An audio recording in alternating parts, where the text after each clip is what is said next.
Hello বন্ধুরা, প্রতি রবিবারের মতন এই রবিবারও ঠিক রাত 8টায় একটা নতুন রেসিপি নিয়ে চলে এসেছি, যেটা আপনারা আগে কখনো খাননি এবং ভাবেনও নি। আজকে আমি বানাতে চলেছি ক্রিসপি ব্রেড পকোড়া। তো যে ব্রেডের যে এক্সট্রা অংশগুলো আমরা বাদ দিয়ে দিই কোনো স্যান্ডউইচ বানানোর জন্য বা কিছু, তো সেগুলো দিয়েই আজকে আমরা পকোড়াটা করব। তো দেখতেই পাচ্ছেন যে আমি কিছুটা অংশ আগে নিয়ে নিয়েছি পেস্ট করার জন্য। এটাকে আমরা মিহি পেস্ট করে নেব। আর কিছুটা ব্রেডের স্লাইসগুলো রেখে দিচ্ছি। দেখতেই পাচ্ছেন হাফ আমি গুঁড়ো করে নিয়েছি আর হাফ রেখে দিয়েছি। আর এদিকে আমি ব্যাটারটা বানানোর জন্য আমি নিয়ে নিচ্ছি এখানে বেসন, 50 গ্রাম মতন বেসন নেবেন। আর দিয়ে দিচ্ছি চালের গুঁড়ো, সামান্য পরিমাণ চালের গুঁড়ো দেবেন। স্বাদ মতো নুন দিয়ে দেবেন। তারপর দিয়ে দেবেন পেঁয়াজ কুচি, লঙ্কা কুচি, আর দিয়ে দিলাম ধনেপাতা কুচি।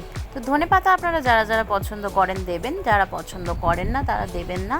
আর দিয়ে দিলাম আমি ক্রিসপি করার জন্য একটুখানি বেকিং সোডা আর গোলমরিচের গুঁড়ো দিয়ে আমরা এখানে সামান্য পরিমাণ জল দিয়ে ব্যাটারটা তৈরি করব।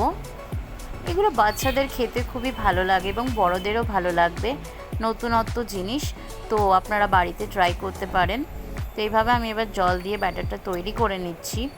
ব্যাটারটা আমরা বেশি ঘন করব না, একটু পাতলা করে করব, কারণ আমরা একটু পাতলা করলে আমরা ওটা দিয়ে আবার কোট করব, তাই জন্য।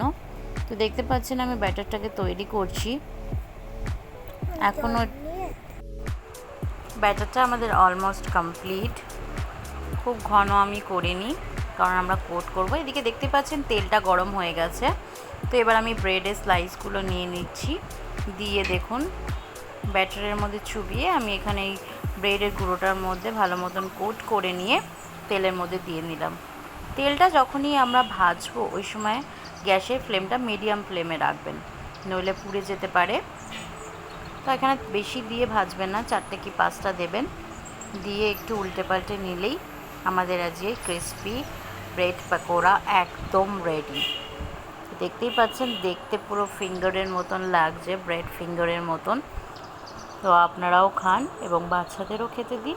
আর ভালো লাগলে অবশ্যই এই রেসিপিটা আমাদের লাইক করবেন, সাবস্ক্রাইব করে দেবেন যারা নতুন দর্শক আছেন। ভালো থাকবেন, সুস্থ থাকবেন। আবারও দেখা হবে একটা নতুন রেসিপি নিয়ে। দেখুন কি সুন্দর ক্রাঞ্চি হয়েছে এবং দেখতেও পুরো ফিঙ্গারের মতন লাগছে। বাই বাই বন্ধুরা।